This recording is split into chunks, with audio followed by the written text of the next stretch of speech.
ایک دن حضرت عمر نے حضرت سلمان پارسی سے پوچھا، صحابہ کبار کے جہاں بھی نام آئے رضی اللہ تعالیٰ عنہ ان کے ساتھ آپ سمجھ لیجئے گا کہ میں نے عرض کر دیا، ان سے پوچھا کہ میں خلیفہ ہوں یا بادشاہ؟ انہوں نے کہا کہ اگر آپ نے مسلمانوں سے 1 درہم یا اس سے بھی کم وصول کیا اور اسے صحیح مقام پر صرف نہ کیا تو آپ بادشاہ ہیں، خلیفہ نہیں۔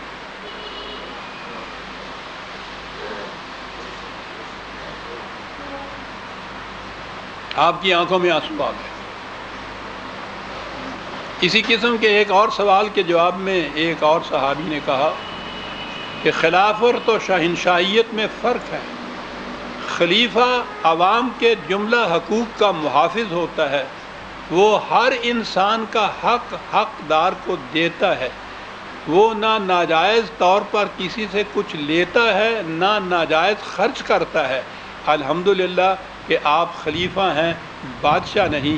بادشاہ زبردستی کرتا ہے، ایک سے چھین کر دوسرے کو دیتا ہے۔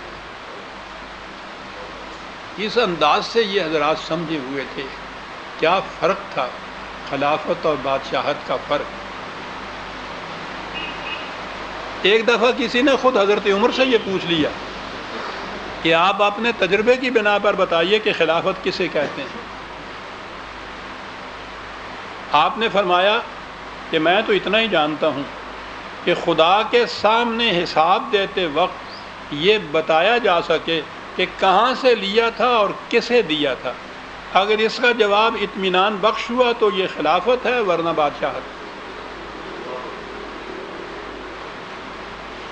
کہاں سے لیا تھا؟ اس دور کے خلیفہ کا اپنی ذات کے لیے لینا تو سوال ہی پیدا نہیں ہوتا تھا۔ وہ تو میں ابھی عرض کرتا ہوں کہ جو وہ اپنی خدمت کے معاوضے میں لیتے تھے وہ کیا تھا؟ اپنی ذات کے لیے تو لیتے ہی نہیں تھے، مملکت کے لیے لینا ہوتا ہے نا۔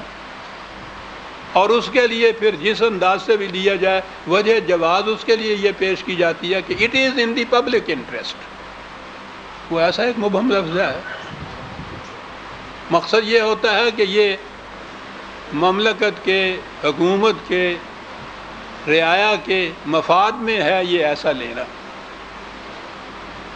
اسلامی مملکت میں یا اس دور کی مملکت میں جس کا میں ذکر کر رہا ہوں، مملکت کے لیے بھی کب لینا جائز قرار پا سکتا تھا؟ حضرت عمر نے اس کے لیے بھی ایک مثال پیش کر دی۔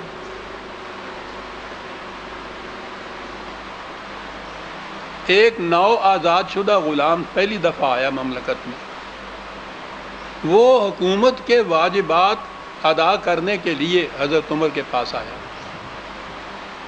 آپ نے کہا کہ میں نے تمہیں پہلے نہیں دیکھا۔ اس نے کہا کہ میں پہلی دفعہ ہی آیا ہوں اور مملکت کے واجبات ادا کر رہا ہوں۔ آپ نے کہا کہ مملکت نے تمہارے لیے کچھ کیا بھی ہے؟ غور سے سنیے گا۔ اس نے کہا کہ نہیں، میں تو حال ہی میں آیا ہوں، ابھی تک تو کچھ نہیں کیا۔ کہا کہ یہ جو کچھ لائے ہو اس کو واپس لے جاؤ، اس وقت لے کے آنا جب مملکت تمہارے لیے کچھ کرے۔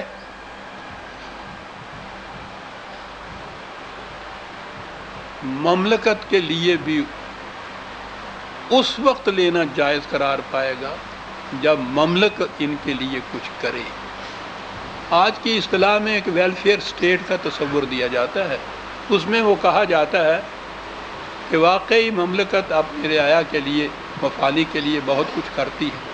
آپ غور کیجئے تو اس اصول کا تخم کی ریزی بھی حضرت عمر نے یہ کہی تھی کہ اس وقت مملکت کے لیے کچھ لانا جب مملکت پہلے تمہارے لیے کچھ کرے۔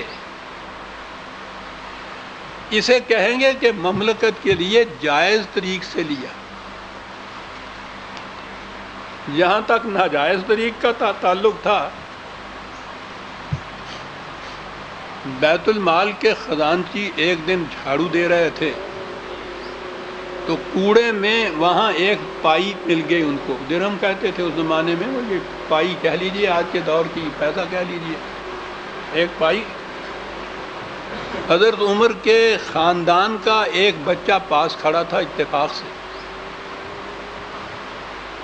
تو وہ پائی کسی حساب میں تو آ نہیں رہی تھی، انہوں نے وہ پائی لے کے اس بچے کو دے دی.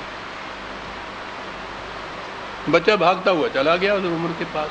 خزانچی بیت المال بند کر کے گھر پہنچا ہی تھا کہ بلاوا آ گیا. امیر المومنین یاد فرماتے ہیں ان کے تو دل دھڑکنے لگ جاتے تھے نا حضرت عمر کے بلاوے پر. گئے تو حضرت عمر کے ہاتھ میں وہ پیسہ تھا. کہا کہ میرے بھائی یہ بتاؤ کہ میں نے تمہارے خلاف کیا کیا ہے جو تم نے میرے ساتھ یہ دشمنی کی. الفاظ تھے کہ کل کو قیامت میں امت مسلمہ جب مجھ سے پوچھے گی اس ایک پیسے کے متعلق تو میں کیا جواب دوں گا. جواب دہی کس سے ہو رہی ہے؟ امت مسلمہ جب پوچھے گی. غور فرمایا کہ جب یہ سوائے بجائے اس کے خدا یہ پوچھے گا، ٹھیک ہے یہ بھی بات وہی ہے، لیکن محسوس بات یہی ہے کہ جس قوم کا یہ پیسہ ہے جب وہ مجھ سے یہ پوچھے گی تو میں کیا جواب دوں گا. ایک دفعہ کسی ایک نے یہ کہہ دیا تھا کہ یہ بیت المال اس میں خدا کا مال ہوتا ہے، کسی کو کیا حق حاصل ہے کچھ پوچھنے کا. فوراً ایک صحابی نے اس کو ٹوک دیا کہ یہ مت کرو، یہ امت کا مال ہے اور امت کو حق ہے کہ تم سے پوچھے. یعنی وہ ان چیزوں کو تھیوریٹیکل نہیں رہنے دیتے تھے، ذہنی نہیں رہنے دیتے تھے. خدا کا مال ہے، وہ خدا کا مال ہے، ہم سب کا وہ خدا ہے، اس لیے ہم میں سے جس کا جی جائے لے لے، خدا کا جو ہوا تینوں کی تیرے پہ ہو رہا.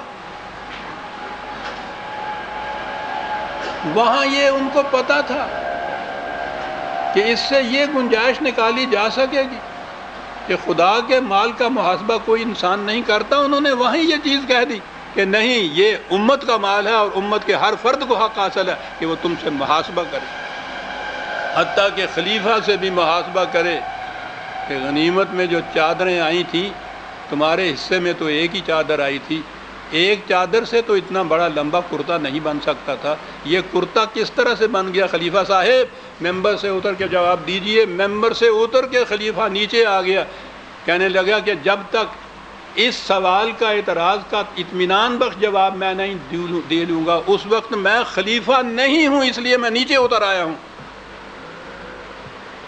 اس وقت میں خلیفہ نہیں ہوں. اور بیٹے کو آواز دی کہ بیٹا ذرا ان کو جواب دینا. انہوں نے کہا کہ جو مجھے چادر ملی تھی میں نے وہ باپ کو دے دی تھی، اس لیے 2 چادروں سے یہ کرتا بنا ہے. معترض نے کہا کہ ہم مطمئن ہیں. آپ کھڑے ہو گئے، کہنے لگے اب میں خلیفہ ہوں. کس سے لینا اور کہاں کا دینا عزیزان نے. اس کا اثر کیا تھا؟ ایران فتح ہوا، مدائن دارالخلافہ، اس ایران کی ہزاروں سال کی تہذیب میں وہاں جو نوادرات جمع کر رکھے تھے، جو جوہرات جمع کر رکھے تھے، اس قدر بڑا خزانہ جمع کر رکھا تھا، وہ سارے کا سارا ان عربوں کے ہاتھ میں آ گیا. کل تک جن کا گزارا کھجوروں کی گٹھلیوں پہ ہوا کرتا تھا، اور وہ زرے سیال نہیں تھا جو زمین کے نیچے سے ویسے نکل آیا تھا، جانے دے کے انہوں نے اس چیز کو حاصل کیا تھا. مدائن فتح ہوا تو وہاں کے تمام نوادرات اور خزائن اور یہ چیزیں وہ تو مرکز میں بھیجی جاتی تھی، وہ مرکز میں بھیجی گئیں. اہل مدینہ کی آنکھیں کھلی کی کھلی رہ گئیں یہ دیکھ کر، ان کے تصور میں بھی نہیں آ سکتا تھا.